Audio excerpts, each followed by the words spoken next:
மீகா 2வது அதிகாரம் 13வது வசனம். தடைகளை நீக்கி போடுகிறவர் அவர்களுக்கு முன்பாக நடந்து போகிறார். அவர்கள் தடைகளை நீக்கி வாசலால் உட்பிரவேசித்து கடந்து போவார்கள். அவர்கள் ராஜா அவர்களுக்கு முன்பாக போவார்.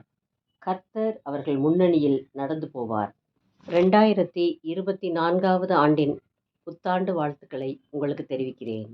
2024ஆம் ஆண்டின் முதல் தேதியிலே எல்லா சபைகளிலும் வாக்குத்தத்த செய்திகள் அறிவிக்கப்படுகின்றன. ஆபிரகாமை போல் தேவன் உங்களை ஆசீர்வதிப்பார் என்ற பிரசங்கத்தை கேட்டோம். ஆனால் எப்படி நாம் தேவனிடத்திலிருந்து ஆசீர்வாதத்தை பெற்றுக்கொள்ள முடியும் என்று சொல்லுகிறவர் ஒருவரும் இல்லையோ என்று தோன்றுகிறது.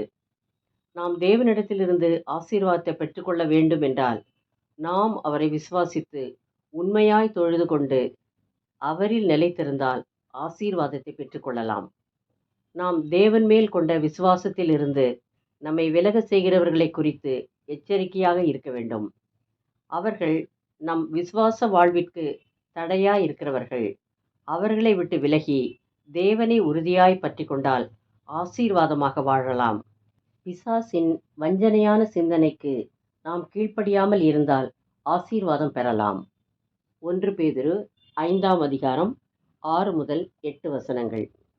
ஆகையால் ஏற்ற காலத்திலே தேவன் உங்களை உயர்த்தும்படிக்கு அவருடைய பலத்த கைக்குள் அடங்கியிருங்கள்.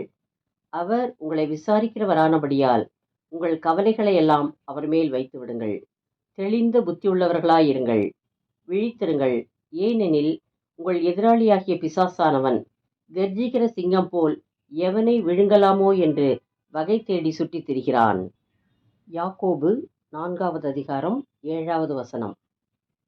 ஆகையால் தேவனுக்கு கீழ்ப்படிந்திருங்கள், பிசாசுக்கு எதிர்த்து நில்லுங்கள், அப்பொழுது அவன் உங்களை விட்டு ஓடிப்போவான்.